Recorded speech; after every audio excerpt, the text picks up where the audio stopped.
Alex Caruso, the Bulls, hanging out with us. Great story, great success story. I'm really happy for him and all the stuff that's gone down. Incredible defensive player on top of everything else. So a lot of stuff that I don't want to get to. Alex, when you are at this part of the season with all the free agency stuff, the trades, like how much do you pay attention to it? Do you grade the trades with teammates or buddies when you see another team make a move?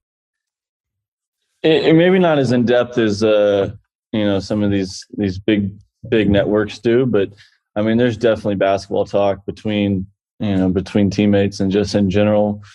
Most of the league, I'd say probably majority of the league, at least, in my experience, are like basketball junkies. Like me and DeMar texted all throughout the playoffs just about different series, how we thought it was going to go. And then just randomly we'll text each other out of the blue and be like comparing somebody's careers, like who had the better career, who would you take here and here. So most of it gets talked about, but not quite, to the scrutiny or in depth of, maybe some of these networks or radio shows do. I don't know how much you can share because, you're in a league with other people, but what are the texts like with you and DeRozan when you're watching? Like, is there one team you were both right on, both wrong on, like as it was developing? What are those moments like when you guys are watching it? It's pretty 50-50. Usually it was just, it'll be stuff about like matchups of series during the playoffs, calling how many games a series is going to go, just talking about different guys' games and how it, they either do or don't fit, which, we won't get into particulars about that. But I think he called the finals. Finals was 5 games, right? Yeah. Yeah. 5. Yeah. He called 5. I thought it was going to go 6. It's just a lot of fun for us because he's as much a basketball junkie as anybody. And I think he knows that I'm the same way. So we get into deep conversations about basketball. We've done a lot of stuff during the year, like a couple team flights, like do your top 5, like small forwards all time, point guards, stuff like that. It's just, for us, it's, a drug to just talk about basketball. What did you guys think about Miami's run, considering how your playing game went? I'm just wondering, like, if I was wrong about them. I just didn't think they were talented enough to make it to the NBA Finals. Yeah. But what did you think as that was happening? They just kind of hoodwinked everybody throughout the whole year. Like they almost took on, the persona of Jimmy, because Jimmy he doesn't coast through the regular season. Like he's still, an all-star caliber player, but like when he gets to the playoffs, he turns it up a notch. And like their team this year almost like took on that persona, because when we played him during the regular season, I want to say we were 3-0 against them. And in one of the games we played at home, like we beat him pretty easily. As far as, NBA basketball standards, but man, they got hot at the right time. Guys started trusting, what they were doing. And then the matchups I thought were really good. And you hear people talk about that in the playoffs so much, like matchups matter. I thought they just kept getting good matchups, and then guys just played, different guys. Each series kind of stepped up for him. Duncan didn't really have too much of an impact at all going into the playoffs. And then all of a sudden he has a couple big series. Gabe Vincent started playing incredible in that New York Knicks series. And then they just, they got steady play from Bam, Kalo, Jimmy did what Jimmy did to kind of, get them through the Milwaukee series. It was just an incredible run. It was one of those things where you get hot at the right time, like you see sometimes in March Madness, but, it's even more impressive because, they're series. It's not one and done games. I think sometimes teams or players will like look at who they lost to and then go, oh, hey, because your regular season probably was disappointing. There's certainly injuries, whether, the Lonzo thing's another thing that I want to ask you about at some point. But there'll be teams or certain guys that'll be like, well, look, we were that close. The playing game could have gone our way, and they went to the NBA Finals. So that tells us by product like that we're close. When I hear that stuff, and I'm kind of like, I don't know if you should be doing that. I'm wondering. I'm wondering. Go ahead. No. There's. I know exactly what you're talking about. It's like the butterfly effect. Like you put yourself in that situation. But I'll take it even one step further back. Like as soon as we lost the playing game, the season's over. I'm thinking about the 2 games we lost to Orlando this year. Game against Oklahoma City at home we lost. Game at San Antonio early in the year we lost. Like there's 4 games right there where I can count where it's like those are those are probably, you count them as wins on the schedule. Maybe OKC is a little out of the ordinary than those other two teams, but we lost to the Rockets at home in a bad game. I didn't play in that. I was sitting out, but we, still have plenty of talent to beat them. Mess around with the game, they get hot late, lose a game. Like, that's 4 games where we go from being the what were we, the 11, to where we're maybe not even in the play-in, and then it's like you don't even have to worry about winning those 2 games. So that's kind of where my mind went whenever I saw, once the season was over. But you can't just erase and fill and put your name in there and be like, yeah, we would have beat Milwaukee and then beat New York and then beat Boston. Like, that's a tall task to do, and you kind of have to give Miami their credit for going in there and doing it. The Bulls get off to that really good start a couple of years ago, and then it was like, all right. And it was fun. There was a stretch there where it was really fun. Like, I'd watch you guys on a Saturday night at home in Chicago. It really is still one of the best places. Yeah. The atmosphere for all of it. Best. It really is, and I'm like watching it, and I felt like Bulls fans in a way were deprived because of the Derrick Rose thing, then the Butler split up, and then they're like trying to figure out it again on the fly. The Levine thing works out. The DeRozan contract's incredible. The Vooch trade, it's a tough one, but I get he's a talented guy. Then you come along, Lonzo's there, and it felt like, hey, you know what? The Bulls are at least going to be competitive. Between the injuries, the second half of last year, and then this year, like, do you have any sense of who you are as an organization, like who you are as a team? I mean, I do. I think I have the vision of what it's supposed to be. And, obviously missing Zoe is a huge piece of that, just because, like we said, I think we shocked everybody in the league when we were sitting at first place halfway through the year, that first year when everyone signed in the offseason. And it was just clicking. Like, Zoe's game fits so well next to DeMar and Zach and Vooch.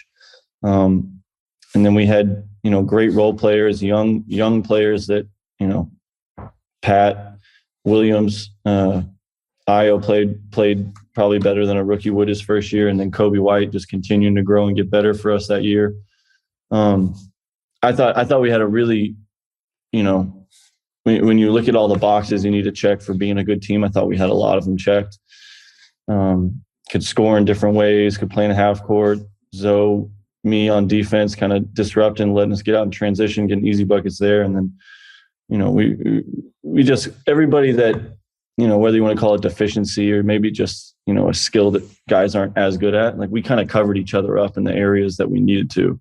And it just, for me, it was flowing really good. And then obviously, like I said, unfortunate situation with Zoe where there's kind of, just a bunch of question marks around that. But I think as far as who we want to be, I think we know who we want to be. It's just professional sports. It's about showing up every day and doing it. Like, you can be at your best. And we kind of proved that the 2 seasons. Like, the first season I was here, we beat all the teams that are 500 or below. Like, our record against them was phenomenal, and we couldn't beat any of the good teams. And then last year, our record against the top 6, 7, 8 teams, or maybe even less, like top 5, 6 teams of each conference was above 500. And then the teams that were below 500 on record, we struggled against. So it's kind of just that putting it all together thing, finding the roles to make up for the holes that we're missing with Zoe, and then just competing and playing every night, because that's half the battle of professional sports. How is Lonzo? He's been great when I've seen him, as far as, spirit and going to work. That's kind of all you can do in that position. You can't force anything when it comes to injuries, right? Like, the body has to heal, and then you can get back out there and play. And that's one of those things where it's been healing, and then I think there's been setbacks, and he's trying to get back to healing again. For his sake, I hope he can just play basketball again, man. Because going back to what we said about me and DeMar, I think he's the same way, where he's just a hooper at heart. Like, he would just play basketball at the park and play pickup with his friends if that was kind of, what his life path was. He just happens to be really, really good and playing the NBA. But yeah, for him, man, I hope he can just get back and play, because I know how much he enjoys it. And, he's a really good player when he gets out there. I love your story. I think we all love underdogs. And, coming out of school, granted I watched you in college, you were like, all right, undrafted. and I know you had to mess around with G League a little bit. And then I don't remember the game, but I just remember like there was a moment where you were with the Lakers. You're like, wait, is he actually kind of good? What was the moment for you? I mean, some people are honest with the answer. Some people aren't. Some people say I never had any doubts, and there's other people are like, I didn't know. Like what was that path like for you of kind of understanding how you fit into the NBA? Yeah, I think honestly, it was kind of in stages, even from, going all the way back to like high school. Like I was a good player as a young kid. Like there was like whispers of me being on varsity early as a high school player. And then I was like 2 weeks on JV. I got bumped up. So I played 4 years of varsity high school basketball. And then like into my junior and senior, I was like, oh, I could probably play D1 basketball. And then at the end, it's like, oh, I could play high major D1 basketball. And then once I got to college, it just reset because I was skinny. I was, trying to catch up athletic wise, trying to catch up to the speed of the game. First 2 years, I'm just trying to get on the court, play on the team. And then like later, and it's like, oh, I could probably play professional basketball. And then, at the end of my senior year, it's like, oh, I have 10, 11 NBA team workouts. And then from there, it's just make the decision if I want to try and, make it to the NBA and like make my stamp there, go overseas and start a career. And kind of just decided like I might as well, like I'm not going to be able to live myself if I don't stay here and give it a shot and see what happens. And I just kept getting better and better. That summer league where I actually posted about it. I think it was House of Highlights had something about our summer league team that 2017 year, the year that Zoe, Josh Hart, Kuz all got drafted. BI was on the team. Zubac, Thomas Bryant, me, Vanderblue. We had a bunch of guys. It was just a crazy team. And they all got hurt, and then I started playing really well. I had that kind of breakout game against De'Aaron Fox and Buddy Hield and the Kings. Then we get to the two-way, and it's like my first actual like real NBA experience, right? Like I went to training camp with the Thunder, but I didn't really get to do anything. I was the last guy on the training camp roster. And it just slowly but surely, I would just play, just kind of like naively just play basketball and kind of do what I could do. And then I realized I was like, oh, I could play here. Like this is something I can actually do. And the confidence just grows. And I just kept getting better and better. I would probably say at the end of my first year on two-way is probably the moment where I was like, yeah, I can play in the NBA and I need to be here. Because I kind of felt like I maxed out playing in the G League after a full year G League and a full year two-way. I wasn't getting, I wasn't able to take the steps to get better at that point. Like I needed reps playing at NBA speed against NBA size, with the difference between the G League and the NBA. So I'd say probably the end of my first year in two-way, that was when I was like, yeah, this is where I'm supposed to be. Shout out to Vanderblue, by the way. Yeah, VZ, he's dude, G League, one of the all-time great G League players. Dude, just maxed out the G League for a handful of years. His Wikipedia is like an encyclopedia when you have to keep up with all the teams. Cutter currently, by the way, I believe. All right, so give me this answer. This is what I really want. Give me the transition from two-way, who's this guy again, teammate of LeBron, to then LeBron's like, oh wait. This guy's going to be somebody I have in the rotation, somebody I actually trust, does the right things. What is that relationship transformation like? So I want to say Bron's first year was my second year on two-way. It was kind of the same thing towards the end of the year. The team wasn't, in the spot where they wanted to be or like push for a playoff spot just before the playing game. So I got called up and Bronze, so he's playing because he just is a freak and plays basketball every day of the week. And we started playing together, and my IQ on like what I was seeing and how he was seeing was kind of similar. Obviously, he's a lot smarter at that time and like still now, but I was able to read the game based off of the openings that kind of how teams would guard him. Like I'm coming off a pick and roll with him setting. They're not worried about me. They're worried about him. So I'm just walking to the lane, shooting layups. When he has the ball, everyone's staring. I'm a good cutter. So I'm making off-ball cuts. He's a phenomenal passer, so he's hitting me easy layups. It was just one of those things where my game really complemented him, and the things that I could do, I think, just fit in well. And I think he started to realize that over those last couple games, when there maybe wasn't as much, high IQ basketball being played around him that season as he would like. And I think it was kind of a fresh take for him to realize, like, oh, this guy knows what he's doing. He knows how to play. Like, he knows how to play the game.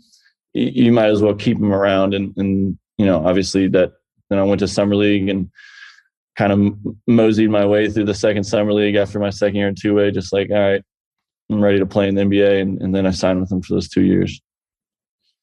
Does he get mad at you as a teammate? Like, I'm sure you've had all sorts of teammates.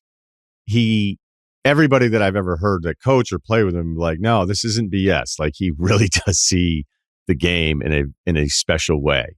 And you're even smiling right now. So, for the audio audience, wolf, eventually there's going to be a wolf. Like, so many people say it, like, it's got to be true. Yeah. So what is that? Do you have a story? Is there an example of that where you were like, whoa? Because I had a coach like recently explain to me, he said how like LeBron was understanding the TV timeout length so that he would sub himself out, knowing that calculated.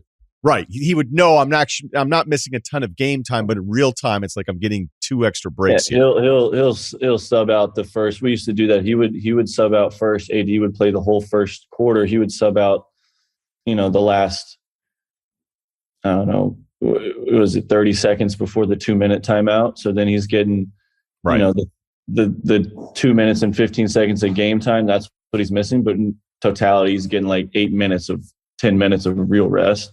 But I think the thing for me, and Rondo had a little bit of play in this too, was just the level of detail on scouting. Whether it was knowing, coaches' tendencies after timeouts, whether it was knowing, different plays that these guys have been running the beginning of the third quarter, different personnel stuff. Like, that's one of the things that I think has helped me become, one of the better defenders in the NBA and first team all defense last year, was just the knowledge of all the people in the league. Like, I know who likes to go left. I know who likes to go right. I know who doesn't want to get to the rim and wants to shoot in the mid range. I know what happens if I crowd this guy and make him turn baseline. Like, all these little details about guys that I learned from, the details of Frank Vogel's scouts, the schemes that we used to come up with when I was in LA, and then just the knowledge of Bron. Like, he would just add stuff here and there that was just like, oh, I didn't know that. It's like, oh, I guess that guy does only like to go left and shoot pull-ups, or if he goes right, he's going to get to the rim. Like, little stuff like that where I didn't understand, or I didn't know that you could have that in-depth of knowledge. It was almost like going from like the G League or college to an NBA level of like mental processing, to where I was like, oh, I can get better in that area too. And that was something for me that was really fun, because we talked about before, I'm a basketball junkie. So like, if I can know stuff that, other people don't know, or these guys that I'm guarding don't know, that's just, another bullet in the chamber for me. And that was something for him that I was really, really impressed by.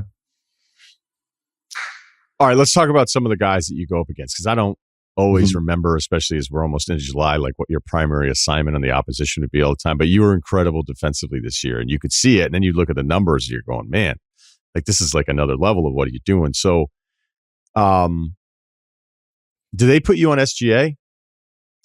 Yeah, I mean, everybody, and I've guarded everybody. SGA. Okay, so he's one of the tougher ones in the league that doesn't get talked about enough. I think he moves so well on the court, but there's also this thing where I feel like he's just going to get deeper than you want him to, and you're not really going to be able to do anything. And then he stops and he goes slower than everybody else, like at the rim, still calculating like which angle he's going to take off from. There's just so much that's being thrown at you that's beyond just, hey, I'm really quick off my first step and power dribble in. I don't need, you're right. Like, I want to ask you about him, because the whole palette of what he can throw at you seems ridiculous. I mean, he averaged 30 a game in the NBA and 24, 25, I think he is.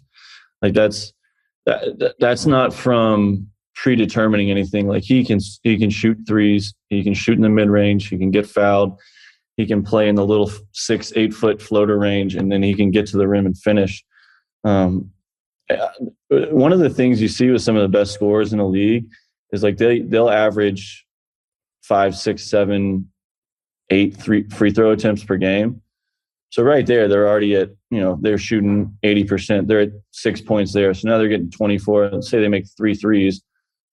Right now they're only making 5 other shots in the game outside of, their free throws and their threes. And he's one of the ones that, the way Mark Dagnall set up that offense for, it's just read, react, create closeouts.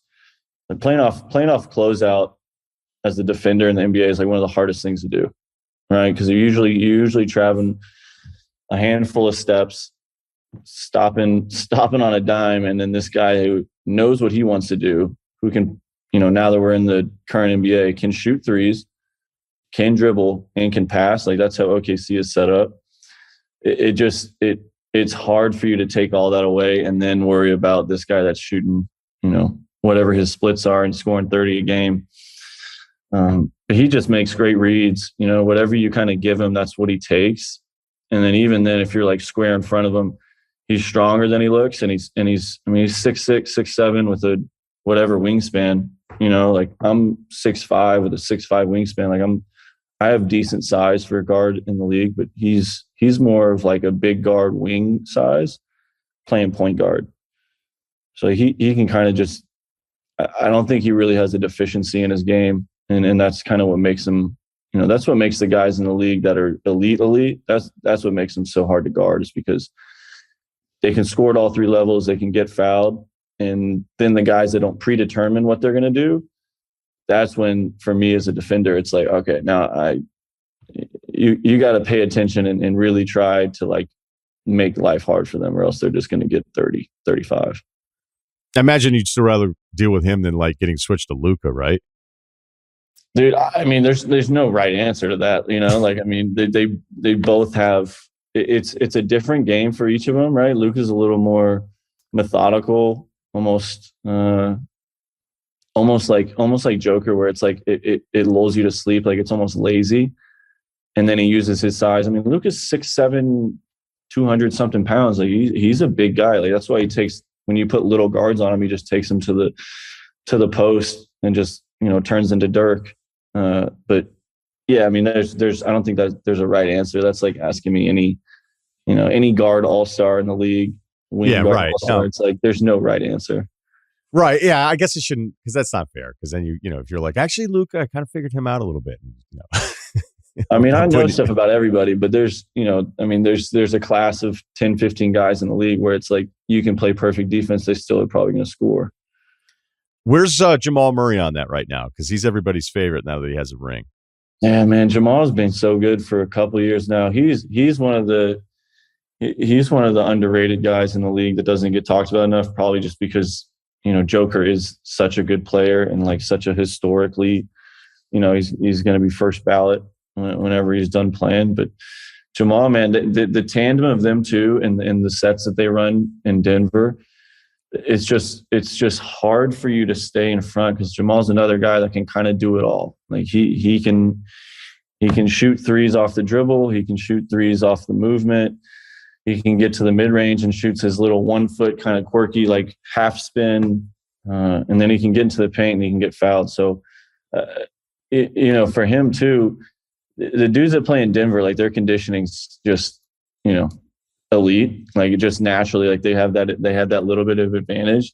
And the way that Denver plays, like there's so much movement and there's so much off ball stuff, and Joker is such a good passer that everything's live. So like you never rest on defense, and Jamal is just moving. Like people talk about Steph moving, and Steph's movement is like kind of off ball mostly, but they're running stuff for Jamal to where it's like he's faking a back screen, slipping it, coming off a pin down with Joker. And it's like, if you go under, he's going to shoot the 3. If you trail, he's just going to keep going. Joker might fake it to him. Now he's throwing it over the top. It's just, there's so much freedom for them in that offense that it makes it really hard to predict, and it makes it hard to kind of like funnel guys into areas. All right, I love that answer because now we're talking about something too where, I've been probably yelling at this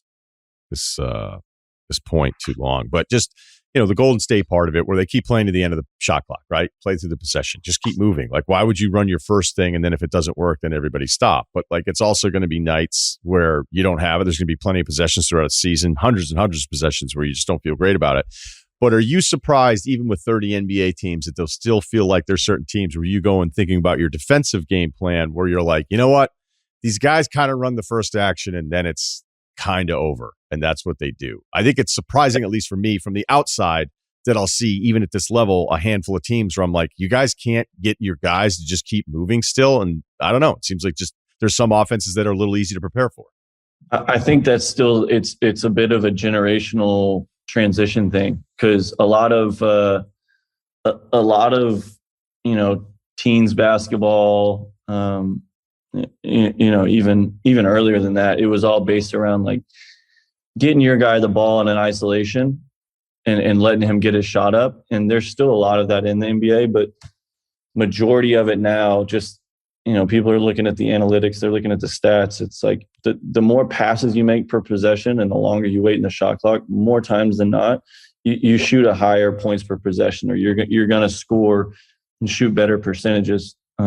We've talked about that with our team before at the Bulls. It's like the times we come down and we've had like, I don't know how many passes it was. Billy's had his analytics guy put it up on the screen before. It was like possessions where it's like over 3.5 passes or something like that. We shoot like 15% higher. It's like, it's just about committing to that and making sure, you're trying to do that every time. And obviously it's an imperfect game, right? There's some games where you're going to have more fast break possessions, and some games you're going to play against a team that doesn't crash. So you're going to have to play against a half court offense and the numbers might be skewed. But for the most part, that's kind of the most potent offenses in the leagues, the one that rely on movement and the ones that can, space the floor correctly and just open it up for guys to get easy shots inside and then shoot threes. Okay. I want to ask about two plays. I was watching the clips again this morning. Mm-hmm. Were you more mad about the Grayson Allen foul or campaign after the Chris Paul LeBron thing? Oh, wait a second. You were in Phoenix. LeBron was at the free throw line. Chris Paul went to box him out. He took shooter, but he took him from behind. LeBron fell down. He may not have been as hurt as it looked. I know he's never done that before. I know you're talking and then about. campaign chucks you, and then you throw the ball back at campaign. I would admit campaign, I'd have a hard time with him pushing me down to the ground. And then Montrez came over and pushed Cam, and then Payne flopped. It was like Grayson. That was nasty and dirty and dangerous, and it 100% that one. Okay, 100%. Dude, I was just, that was the thing about that season too. Is like I was just coming off of like a little hamstring tweak at the end of like middle of December, and I was just getting back into it. And like my second or third day back to practice, I got COVID. So then I missed another 10, 13 days. And then that was my second game back after COVID. And like team was doing so good beginning of the year. Now we're kind of hitting a wall, and it's like, I need to get back out there. Like I can somewhat like right the ship and help some of these guys that are like struggling with some of the stuff we're trying to do. And then second game, go down and just, obviously it happens. The crazy thing people don't talk about enough, and this is probably a pat on the back for me, is like I finished the game. And I actually made a three. I don't think I made I didn't shoot very well. And then I think Chris was guarding me, Middleton, and he was playing so far off because my wrist was obviously it was taped and it looked bad. And I just ego shot it and it went in. And after the game, I'm like dapping everybody up left-handed. And I'm like, dude, this is going to be sprained for like a week. Like, this isn't going to be good. Like, I'm not going to be able to play. And then I wake up the next morning, Orlando, and I can't brush my teeth. And like, I try to take a shower and I can't like touch my body at all. I'm like, yeah, that's not a sprain. Something's not right with that.